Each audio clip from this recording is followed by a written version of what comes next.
കർണാടകയിലെ ബജറ്റിന്റെ ലിസ്റ്റ്, ബജറ്റിൽ പറഞ്ഞിരിക്കുന്ന കാര്യങ്ങൾ അടക്കം പറഞ്ഞുകൊണ്ട്, പാരഗ്രാഫ് അടക്കം പറഞ്ഞുകൊണ്ടാണ് അരുൺകുമാർ ചോദിക്കുന്നത്. നേരത്തെ കഴിഞ്ഞ ദിവസം KC വേണുഗോപാലോട് മാധ്യമങ്ങൾ നിങ്ങൾ ഭരിക്കുന്ന സംസ്ഥാനങ്ങളിലെല്ലാം ഈ ഓണറേറിയം ഇങ്ങനെ വർദ്ധിപ്പിച്ചു കൊടുക്കുമോ എന്ന് ചോദിക്കുമ്പോൾ അദ്ദേഹം കൃത്യമായി മറുപടി പറയുന്നുണ്ടായിരുന്നില്ല എന്ന വിമർശനങ്ങളടക്കം CPM മുന്നോട്ട് വെക്കുന്നുണ്ട്.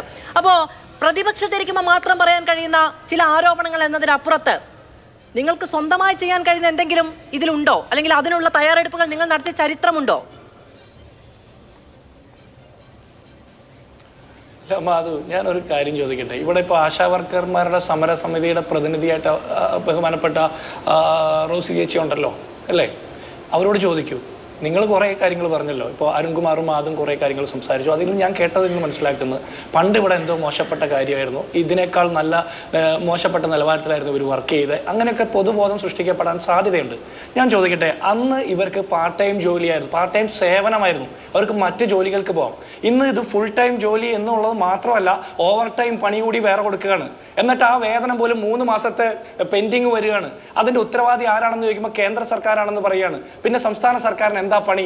പിന്നെ അരുൺകുമാർ പറയുന്നു ഇവിടെ 440 രൂപ ദിവസവേതനം ഉണ്ടെന്ന്. എൻ്റെ അരുൺകുമാറെ, ഞാനും ആശാവർക്കർമാരുമായിട്ട് അടുത്തിടപഴകുന്ന ഒരാളാണ്. എനിക്ക് 2018 എക്സ്ട്രാ പൾമണറി TB ബാധിച്ച ഒരാളാണ്. അന്ന് ഇത്തരം രോഗികൾക്ക് സേവനം ചെയ്യുന്ന ആശാവർക്കർമാർക്ക് കൊടുക്കുന്ന ഒരു ഇൻസെൻറ്റീവ് ഉണ്ട്. അത് ഇന്നേ വരെ എനിക്ക് ആ സേവനം തന്ന ആശാവർക്കർക്ക് കൊടുത്തിട്ടില്ല. അപ്പൊ അരുൺകുമാർ ഉത്തരവാദിത്തപ്പെട്ട ഒരു രാഷ്ട്രീയ പ്രവർത്തകനാണെങ്കിൽ ഈ സേവനങ്ങൾ നിങ്ങൾ പറഞ്ഞ ഈ 440 രൂപ വെച്ച് കേരളത്തിലെ 26,000 ആശാവർക്കർമാർക്ക് കിട്ടുന്നുണ്ടെന്ന് പറയണം. അതിന് നിങ്ങൾ പറയാൻ എന്താ നിങ്ങൾക്ക് ഒരു പ്രശ്നം?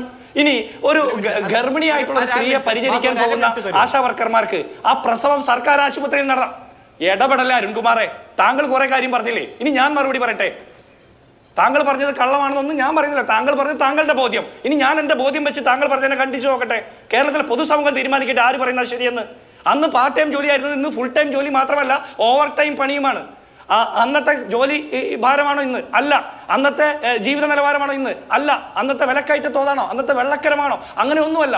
സർവ്വ മേഖലയിലും കൊള്ളയടിക്കുന്ന ഒരു സർക്കാർ കേരളം ഭരിക്കുമ്പോൾ ജീവിക്കാൻ ഗതിയില്ലാതെ 232 രൂപ ദിവസവേതനം മേടിക്കുന്ന ആളുകൾ അവരുടെ കൂലി ഒന്ന് വർദ്ധിപ്പിച്ചു കൊടുക്കണം എന്ന് പറയുമ്പോൾ നിങ്ങൾ പറയുന്നത് അത് വർദ്ധിപ്പിക്കാൻ പറ്റില്ല, ഇവിടെ വലിയ സാമ്പത്തിക പ്രതിസന്ധി ഉണ്ടെന്ന്. സൂര്യോദയ ബഡ്ജറ്റ് അവതരിപ്പിച്ച കേരളം ഇത്. കഴിഞ്ഞ ബഡ്ജറ്റിന്റെ പേരെന്തായിരുന്നു? സൂര്യോദയ ബഡ്ജറ്റ്.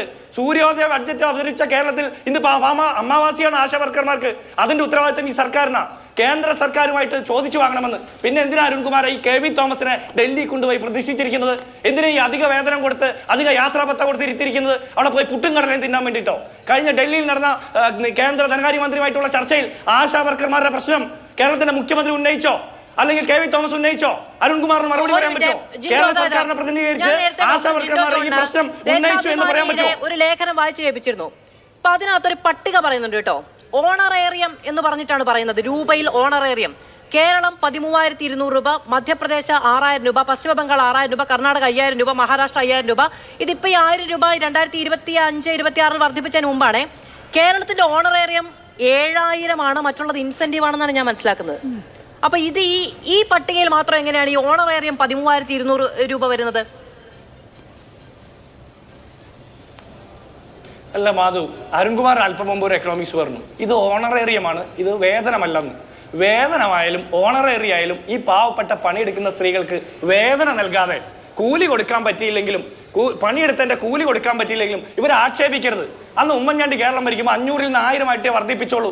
അന്ന് അത്രേ തൊഴിലുണ്ടായിരുന്നുള്ളൂ. അന്ന് അതേ പറ്റിയുള്ളൂ കേരളത്തിന്. അത് ഞങ്ങളുടെ കുറവാണെങ്കിൽ ഞങ്ങൾ അംഗീകരിക്കുന്നു. പക്ഷേ അന്ന് ഈ ആശാവർക്കർമാരെ സാംക്രമിക കീടമെന്ന് വിളിച്ചിട്ടില്ല. അവരെ ഉമ്മ കിട്ടിയോന്ന് ചോദിച്ച് അധിക്ഷേപിച്ചിട്ടില്ല. കുറ്റിച്ചൂലെന്ന് പറഞ്ഞ് ആക്ഷേപിച്ചിട്ടില്ല. ആരെങ്കിലും ആട്ടി തെളിച്ചു കൊണ്ടുവരുന്നവരാണെന്ന് പറഞ്ഞ് ആക്ഷേപിച്ചിട്ടില്ല. അനാവശ്യ സമരമാണെന്ന് പറഞ്ഞിട്ടില്ല.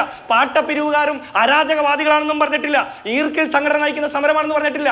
അന്ന് സർക്കുലർ ഇറക്കി ഭീഷണിപ്പെടുത്തിയിട്ടില്ല. അന്ന് എതിർ സമരം നടത്തി ഭീഷണിപ്പെടുത്തിയിട്ടില്ല. അന്ന് ട്രെയിനിങ് നടത്തി ഭീഷണിപ്പെടുത്തിയിട്ടില്ല. മഴ നനയുമ്പോൾ കെട്ടിയ ടാർപോളിൻ അടിച്ച് അവരെ ദ്രോഹിച്ചിട്ടില്ല. അരുൺകുമാർ അത് മനസ്സിലാക്കണം.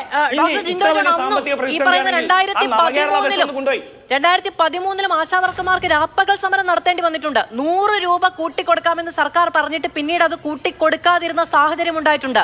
മന്ത്രിയെ അടക്കം ഉപരോധിക്കേണ്ടി വരുന്ന സമരവും പ്രതിഷേധവും നടക്കേണ്ടി വരുന്ന സാഹചര്യവും ഉണ്ടായിട്ടുണ്ട്. 100 രൂപയ്ക്ക് വേണ്ടിയിട്ട് അവരോട് പറഞ്ഞിട്ട് കൊടുക്കാത്ത സാഹചര്യം അന്നും ഉണ്ടായിട്ടില്ലേ? അന്ന് നിസ്സംഗത. ആണ് മാധു, ആണ്. അന്ന് അത് കൊടുക്കാൻ പറ്റാത്ത സാഹചര്യം ഉണ്ടായിരുന്നു. അന്ന് ആശാവർക്കർമാർ സമരം ചെയ്തു. ഞാൻ അല്പം മുമ്പ് പറഞ്ഞ ആ രീതിയിലുള്ള ആക്ഷേപങ്ങൾ അന്ന് കേരളം ഭരിക്കുന്ന സർക്കാരിന്റെ ഭാഗത്തുനിന്നോ ആ സർക്കാരിന് നേതൃത്വം കൊടുത്ത കോൺഗ്രസ് പാർട്ടിയുടെ നേതൃത്വത്തിൽ നിന്നോ അല്ലെങ്കിൽ UDF പ്രതിനിധികളുടെ ഭാഗത്തുനിന്നോ ആശാവർക്കർമാർക്ക് കേൾക്കേണ്ടി വന്നിട്ടുണ്ടോ? ഇവിടെ നയം മാത്രമല്ല, സർക്കാരിനെ പ്രതിനിധീകരിക്കുന്ന നേതാക്കന്മാരുടെ നാക്കുകൂടി പ്രശ്നമാണ്. ഇനി ഒരു കാര്യം ചോദിക്കട്ടെ, അന്ന് ക്ലിഫ് ഹൗസിൽ 42 ലക്ഷം രൂപയുടെ നീന്തൽക്കുളം വന്നിട്ടില്ല, അന്ന് 25 ലക്ഷം രൂപയുടെ ലിഫ്റ്റ് വെച്ചിട്ടില്ല, അന്ന് നവകേരള ബസ് ഉണ്ടാക്കി യാത്ര ചെയ്ത് സർവ്വ പ്രശ്നങ്ങൾക്കും പരിഹാരം സൃഷ്ടിക്കാമെന്ന് ഞങ്ങൾ വ്യാജ വാഗ്ദാനം നൽകിയിട്ടില്ല. ഇനി ഇത്ര സാമ്പത്തിക പ്രശ്നമാണെങ്കിൽ ആ നവകേരള ബസ് ഒന്ന് കൊണ്ടുപോയി ഏതെങ്കിലും മ്യൂസിയത്തിൽ വെച്ച് പണം ആർജിക്കുന്നേ, അതിൽ സഞ്ചരിച്ച ആ പ്രത്യേകതരം മനുഷ്യരുണ്ടല്ലോ അവരെ കൊണ്ടുപോയി കാഴ്ചവെക്കാൻ പ്രദർശിപ്പിക്കുക, ഇവരുടെ പ്രശ്നം പരിഹരിക്കുക. മാധു ഒരു കാര്യം കൂടി, എനിക്ക് അരുൺകുമാർ പറഞ്ഞ കാര്യം മറുപടി പറയാനുള്ള സമയം തന്നെ എനിക്ക് കിട്ടിയ സമയം തന്നെ അരുൺകുമാർ കിട്ടിയതിനേക്കാൾ കുറവല്ലേ? എനിക്ക് സൗജന്യമൊന്നും വേണ്ട, താങ്കൾ ആങ്കർ എന്നുള്ള രൂപത്തിൽ സമയം അനുവദിക്കുകയും മതി. എന്തിനാണ് ഇങ്ങനെ കൃത്യമായി എന്നെ ലക്ഷ്യം വെക്കുന്നത് എനിക്ക് മനസ്സിലാവുന്നില്ല. ഒരാൾ പറയുന്നതിനിടയ്ക്ക് അങ്ങ് ആവശ്യപ്പെട്ടത് കൊണ്ട് ഞാനൊരു മാന്യത എന്ന നിലയ്ക്ക് അദ്ദേഹത്തോട് അനുമതി ചോദിച്ചാ അതൊരു രീതിയല്ലേ? മാധു, ഞാൻ ചോദിച്ചത് ഇങ്ങനെ നുണ തന്നെ പറഞ്ഞു പോകുമ്പോ ഒരു സമയം ഞാൻ ചോദിച്ച് തരാനുള്ള മര്യാദ എനിക്ക് തന്നാലും.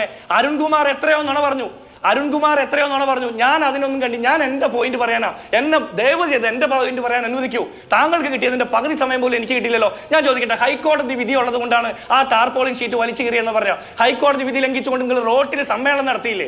ഹൈക്കോടതി വിധി ലംഘിച്ചുകൊണ്ട് നിങ്ങൾ എത്രയോ പരിപാടികൾ നടത്തുന്നു. ഹൈക്കോടതി വിധി ലംഘിച്ചുകൊണ്ട് സെക്രട്ടേറിയറ്റിന്റെ മതിൽക്കെട്ടിനകത്ത് നിങ്ങൾ ഫ്ലെക്സ് ബോർഡ് വെച്ചില്ലേ? നിങ്ങളുടെ സർവീസ് സംഘടനകൾ നിങ്ങൾ സംരക്ഷിക്കുന്ന നിലപാടുകൾ എടുത്തേ. ഇനി ആറ്റുകാൽ പൊങ്കാലയ്ക്കെതിരെ നടപടി വേണ്ടെന്ന് ഞാൻ ചോദിക്കട്ടെ. അല്ല മാധു, ഞാൻ പറയട്ടെ, മാധു അങ്ങനെ പോലെ മാധു അങ്ങനെ പോലെ ആറ്റുകാൽ പൊങ്കാല അത് തടസ്സപ്പെടുത്തണ്ട എന്ന് തീരുമാനിച്ചത് സർക്കാർ തന്നെയാ. എന്താ, ഏതൊക്കെ തടസ്സപ്പെടുത്തണമെന്നും ഏതൊക്കെ തടസ്സപ്പെടുത്തണ്ട എന്നും കൃത്യമായിട്ട് ബോധ്യമുള്ള സർക്കാരാണ് കേരളം ഭരിക്കുന്നത്. അതുകൊണ്ട് ആറ്റുകാൽ പൊങ്കാലയുടെ വിജയം അത് സർക്കാരിന്റെ വിജയമാണ് പിണറായി വിജയൻ അവകാശപ്പെടുന്നത്, അവിടുത്തെ കോർപ്പറേഷൻ അവകാശപ്പെടുന്നത്, വീണ ജോർജിനെ പോലുള്ള മന്ത്രിമാർ നേരിട്ടിറങ്ങി കാർമ്മികത്വം നടത്തുന്നത്. അപ്പൊ ഇവർക്കറിയാം ഏതൊക്കെ തടസ്സപ്പെടുത്തേണ്ടതെന്ന്.